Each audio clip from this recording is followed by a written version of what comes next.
स्वया एनात्मबोध्यात्मे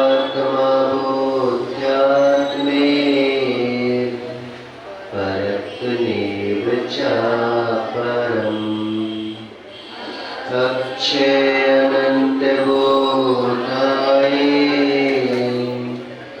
तस्मै सकलात्मने नमः।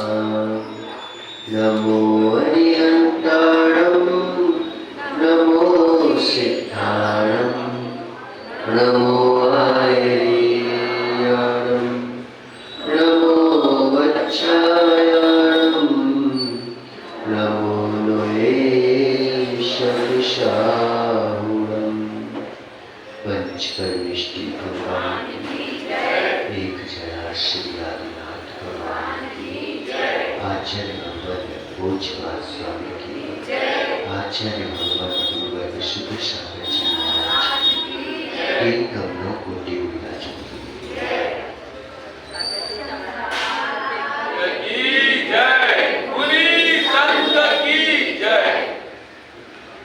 मनुष्यों, आचार्य भगवत भोजपाल स्वामी वस्तु स्वरूप को जो भूले हुए हैं, प्राप्त नहीं करना है।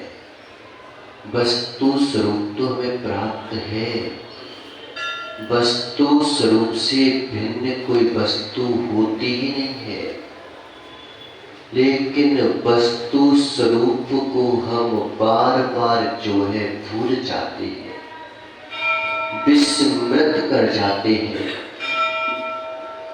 और जो है उसको विस्मृत कर जाना ही वस्तु स्वभाव को नहीं पा पाना है। आचार्य भगवंतों ने बहुत गहरे गहरे तत्व दिए, ऐसी ऐसी विधाएं दी कि तुम कहीं से भी जाओ लेकिन उसी तरफ पहुंच जाओ। भूल जाते हैं, फिर पहुंचाने की कोशिश करते हैं, फिर पहुंचाने की कोशिश करते हैं। चल बेटा कहते ना, जैसे माँ होती ना, मेले में रह जाता है तो वो बेटा जो है ना कहीं एक खिलौने देख लेता है तो कहते चल बेटा आगे चल। फिर वो कहता है मामा देखो ना ये कचौड़ी पकौड़ी, तो कहते चल बेटा अभी तेरा से चल बेटा, पर आगे तो चल, अभी तो बहुत बड़ा मेला है। इतने छोटे से अभी तो शुरुआत हुई है, और शुरुआत में तू मांगने लगेगा तो क्या पता कितनी चीजें दिलाना पड़ेगी, क्योंकि मेले में तो बहुत चीजें हैं। तो बार बार माँ जो है हाथ पकड़ती है, लेकिन वो पीछे जाता है कि वो चला गया, वो झूला चला गया, वो चला गया, वो सर्कस चला गया, वो जो है मिठाई की दुकान चली गई, वो जो है देखो वो चला गया। तू सुनती नहीं है माँ। अब माँ अगर सुनने लगे तो पूरा दिन निकल जाए, पूरी रात निकल जाए, क्या पता कितने क्षण निकल जाए उसकी सुने तो। ऐसी यहाँ पर आचार्य भगवान बार बार ये बोल रहे हैं कि बार बार मुनियों का मन भी जो है डामाडोल होने लगता है। मोह के उसमें कई भक्त दिखाई देते हैं, कई भक्तियां दिखाई देती हैं, कई शिष्य दिखाई देते हैं, कहीं जो है संस्थाएं दिखाई देती हैं, कहीं जो है मंदिर दिखाई देते हैं, कभी पत्थर में पाषाण में भगवान दिखाई देते हैं।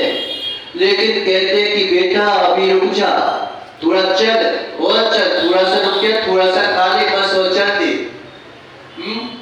कहीं ऐसा ना हो कि रुक जाए तू, कहीं गड़बड़ ना हो जाए।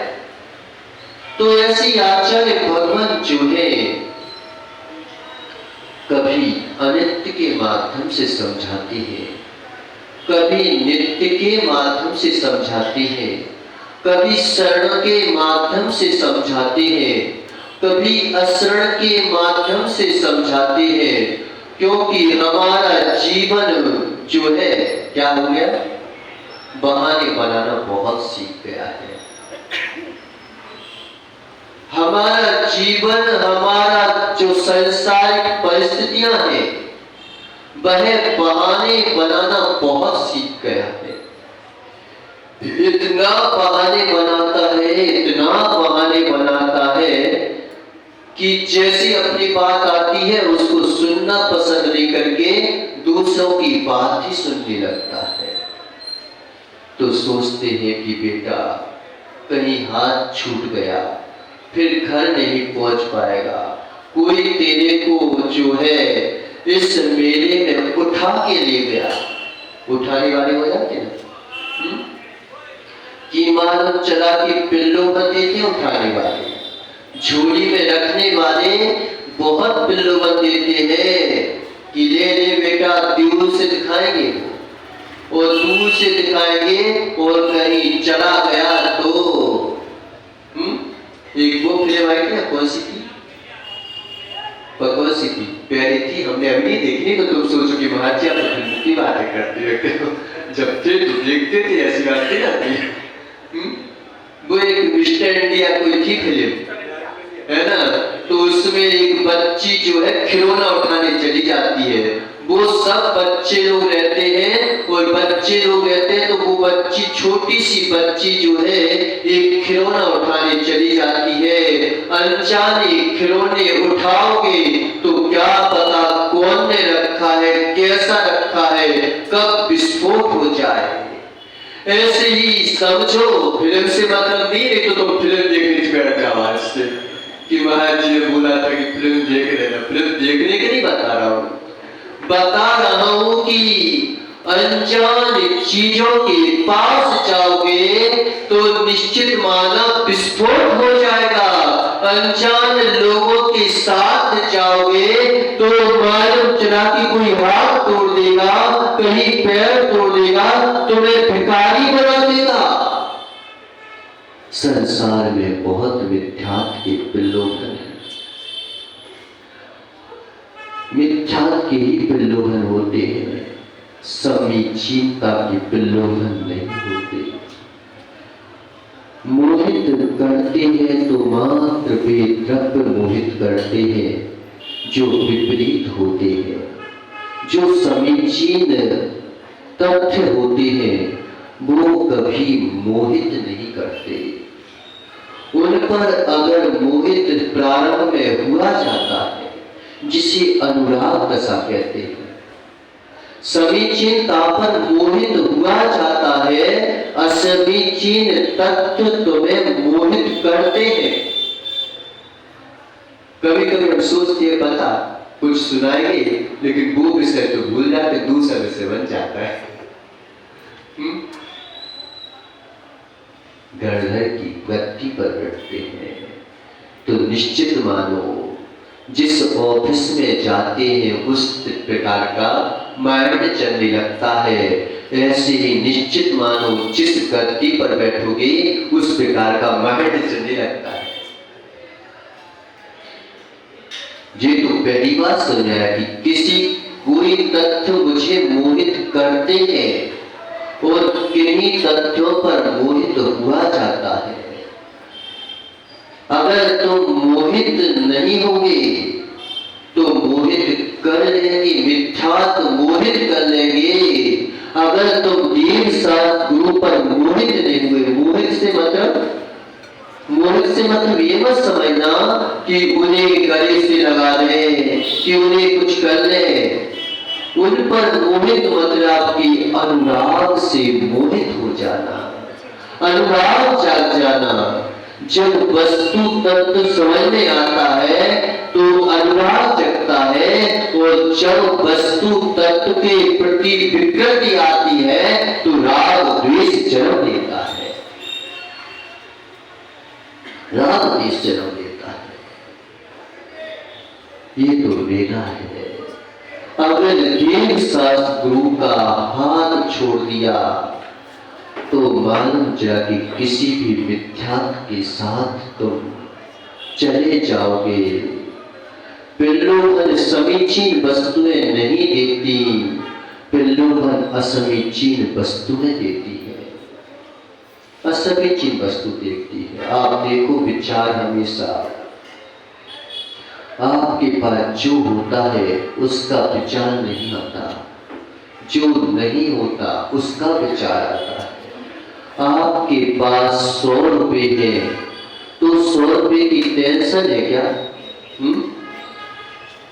100 रुपए की टेंशन इस बात की हो सकती है कि कहां खर्च करें, कहां लगाएं, ये हो सकता है, लेकिन 100 रुपए की टेंशन नहीं हो सकती।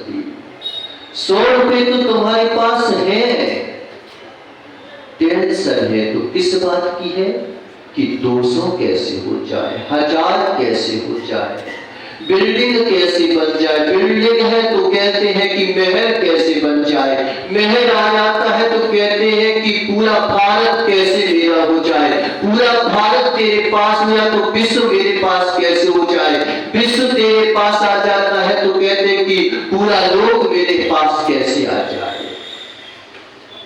इस बात का प्रलोभन हमेशा दिया जाता है,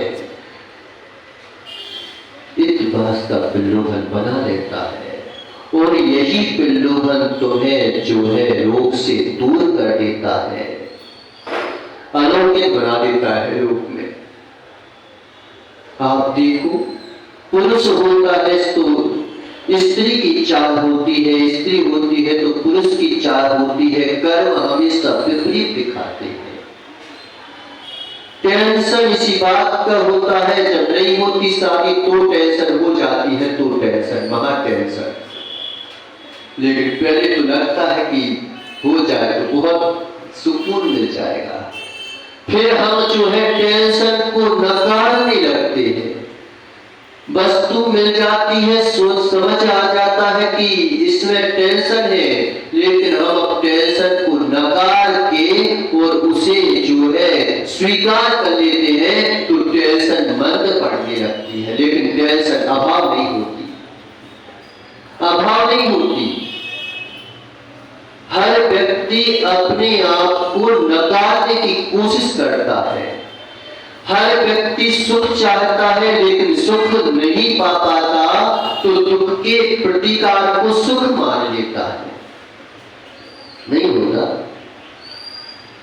कि दुख का प्रतिकार कर लिया अब सुखी हो जाओ, असंभव, नामुमकिन, बिल्कुल दीर्घकाल में अब तो सुख कभी मिल नहीं सकता, क्योंकि तुमने दुख के नकार को सुख मान लिया।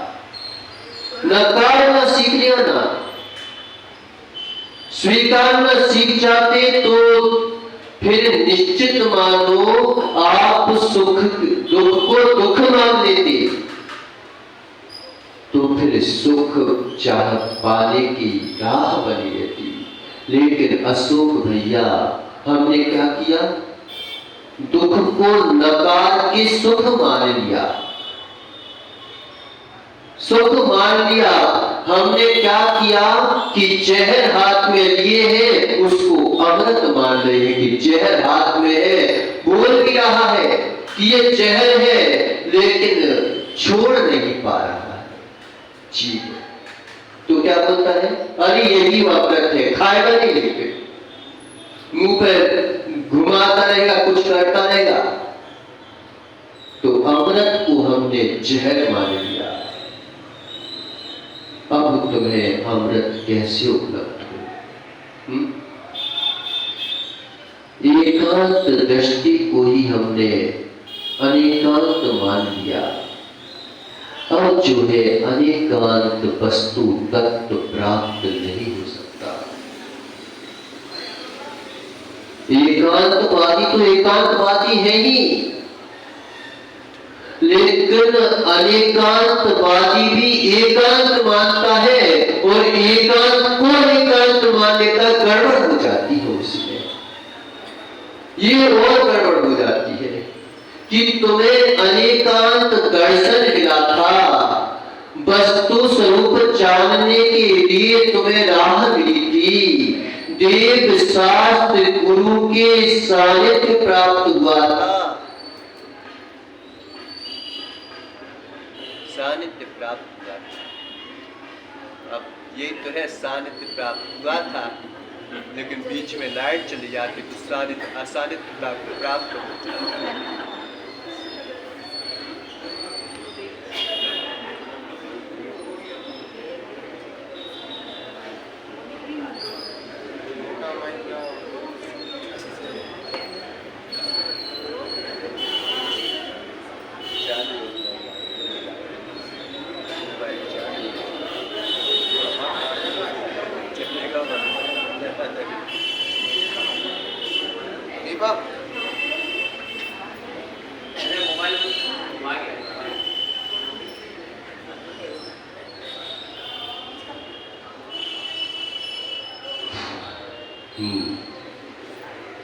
तो सानिध्य प्राप्त हुआ था, लेकिन बीच में अंतराय पड़ जाता है तो सानिध्य असानिध्य पति को प्राप्त हो जाता है।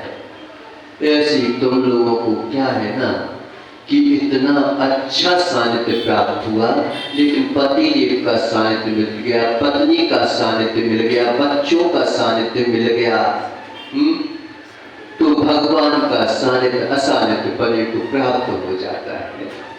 फिर भगवत्ता में बाधा पड़ जाती है। यही सबसे बड़ी टेंशन है, यही सबसे बड़ा विकल्प है कि एकांत से अनेकांत समझ में आ जाए, लेकिन अनेकांत को अगर तुमने एकांत में बैठा लिया, अब सबसे बड़ी गड़बड़।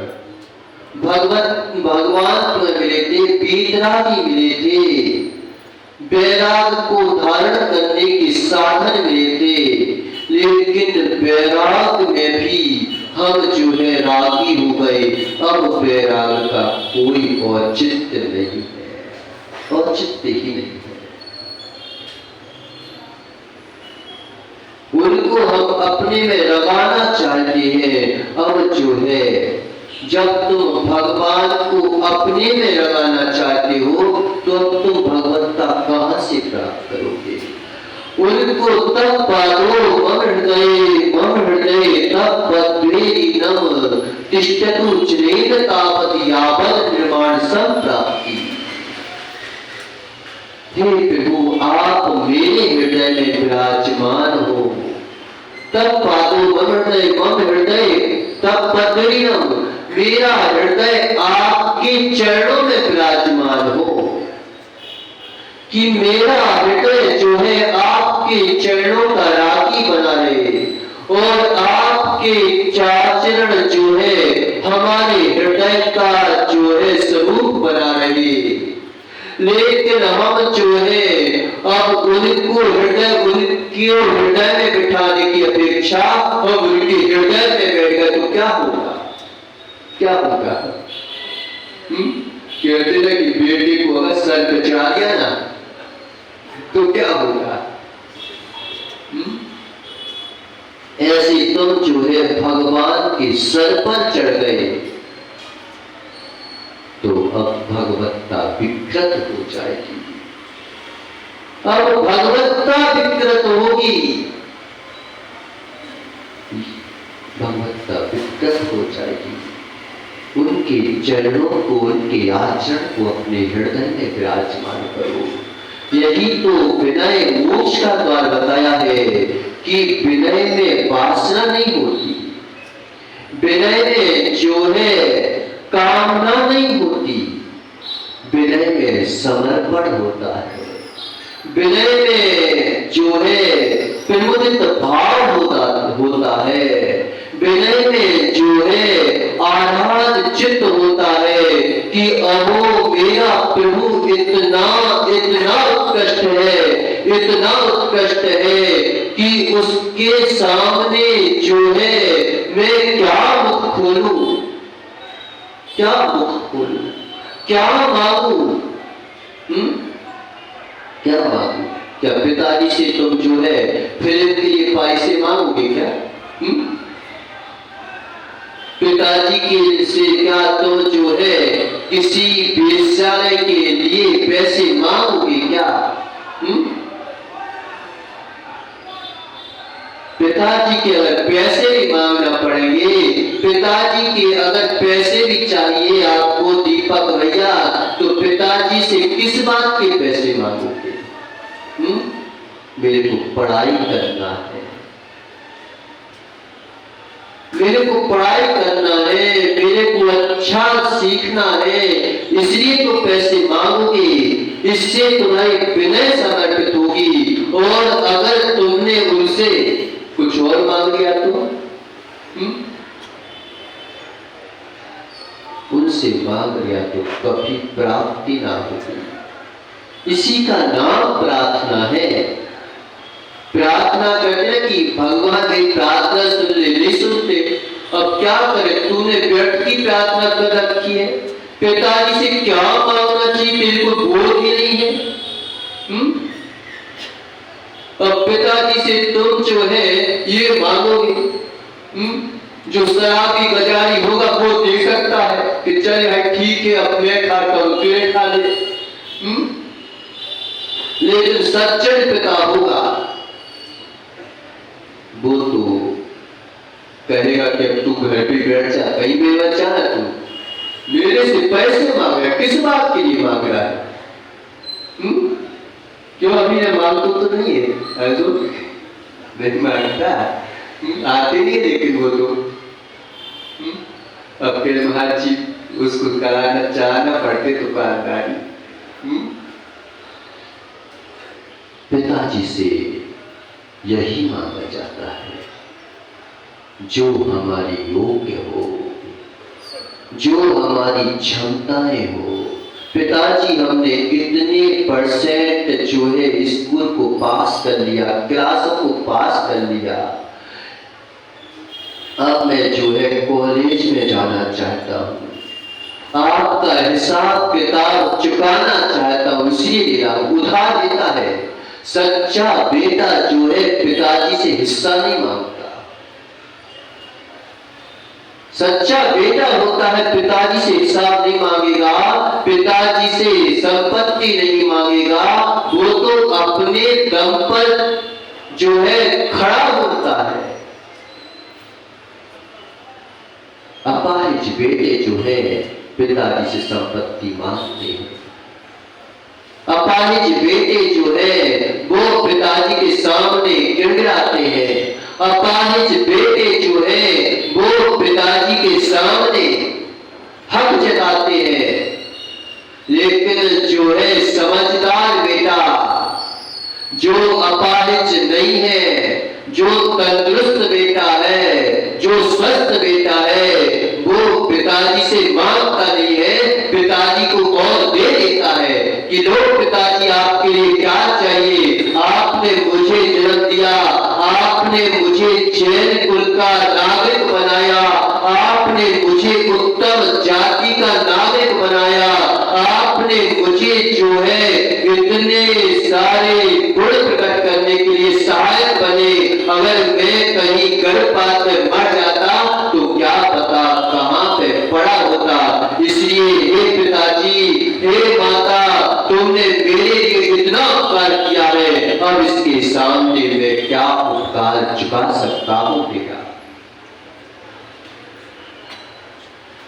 नहीं मांगता, कुछ नहीं मांगेगा। सच्चा बेटा, स्वस्थ बेटा होगा तो। अस्वस्थ बेटा मांगते हैं। कौन से बेटे मांगते तो नहीं हो कि हिस्सा दो, मेरी प्रॉपर्टी इतना है, इतना चाहिए।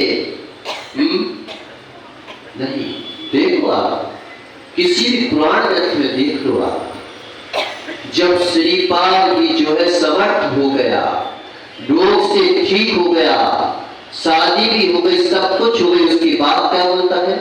अब मैं जो है अपने राज्य में तभी प्रवेश करूंगा जब मैं समर्थ हो जाऊंगा। अब मैं उस राज्य में प्रवेश नहीं करूंगा, पिताजी के राज्य में प्रवेश नहीं करूंगा जब तक कि समर्थ नहीं हो जाता।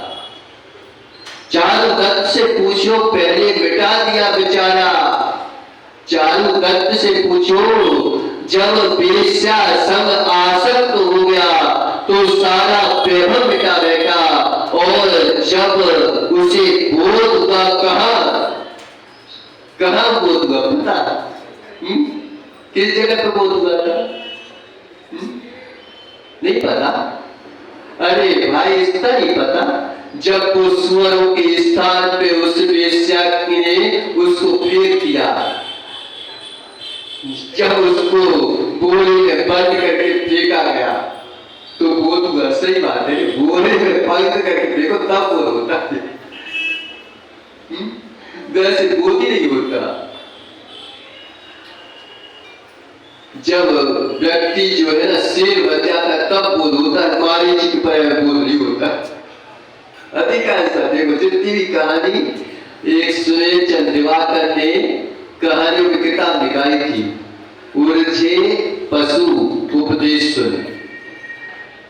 तो पशु सुलझ गए लेकिन मनुष्य पर आए व्यक्ति तो बिगड़ गए। मिल जाता है तो कीमत नहीं करते, जब नहीं मिलता तो कीमत होती है। क्या करें, पिल्लूधन जो है विपरीतता के होते हैं, अपनी वस्तु के पिल्लूधन नहीं होते, नहीं हो पाते। अपनी वस्तु का पिल्लूधन हो जाए, होगा ही नहीं, हो कैसे होगा? यह तो कैसे होगा? वहां पर तो पिल्लूधन विलीन हो जाएंगे। अपनी वस्तु के पास आओगे तो क्या होगा? मेरे पास बहुत कुछ है, रहने दो, मेरा काम चल जाएगा, रहने दो, ये बोलोगे। अब कोई आ रहा है, भाई आप ठीक है रहने दो, हमें कोई आवश्यकता नहीं है, हमारे पास है, कंप्लीट है। ऐसे ही हमें अपनी वस्तु का बोध हो जाए तो कंप्लीट है, कोई टेंशन नहीं है। आप भी आ जाओ, लेना हो तो आप भी ले जाओ, और क्या, लेकिन मेरे पास तो बहुत है। और नहीं दे सकते भाई, हम दे नहीं सकते, लेकिन हमारा काम अच्छी तरह से चल सकता है, चल सकता है। बोल देते ना कि हमारा काम अच्छी तरह से चलेगा, आपकी आवश्यकता नहीं है। ऐसे ही वास्तु स्वरूप प्राप्त होता है तो प्रभु का स्वरूप दिखने लगता है, तो हमें यही बोध होता है, मेरे पास कंप्लीट है। बेटा भी होता है कि मैं कमा लूंगा, मैं समर्थ हूं। आपके लिए आप बोलो कि क्या करना है, पिताजी आप बताओ कि आप तो अपनी पूरी संपत्ति भी अगर मंदिर में दान दे दोगे बेटी, मंदिर में दान दे दो, मैं समर्थ हूं। आप तो अच्छे कार्यों में अपनी संपत्ति को लगाओ। ऐसे भगवान के पास भक्त जाता है, आपसे प्रभु आपके रक्त गुण है। महाराज जी बेटा तो बोले सब पिताजी से, अब नहीं बोले तो क्या करें, सुनाने लेके नहीं आते, हम तो उनका पाठ लेते। अब क्या करें, बेटों को संस्कार नहीं किए, स्कूल के संस्कार किए तो स्कूल जाते हैं तो कोई सीखते हैं कि लेके आ बेटा, इतने परसेंट इसके लेके आ, ये फीस लेके आ, वो फीस लेके आ। और जहां फ्री में मिलता है तो कहते कि फीस नहीं लगती, तो कहते कीमत ही नहीं करते। तो वो क्या करे कि वहां पे मंगवाने की आदत डाली, यहाँ पर देने की आदत डाली जाती है। यहाँ पर दान संज्ञा दी जाती है, त्याग संज्ञा दी जाती है, त्याग सिखाया जाता है। और वहां पर मात लेना सिखाया जाता है कि कैसे दिया जाए।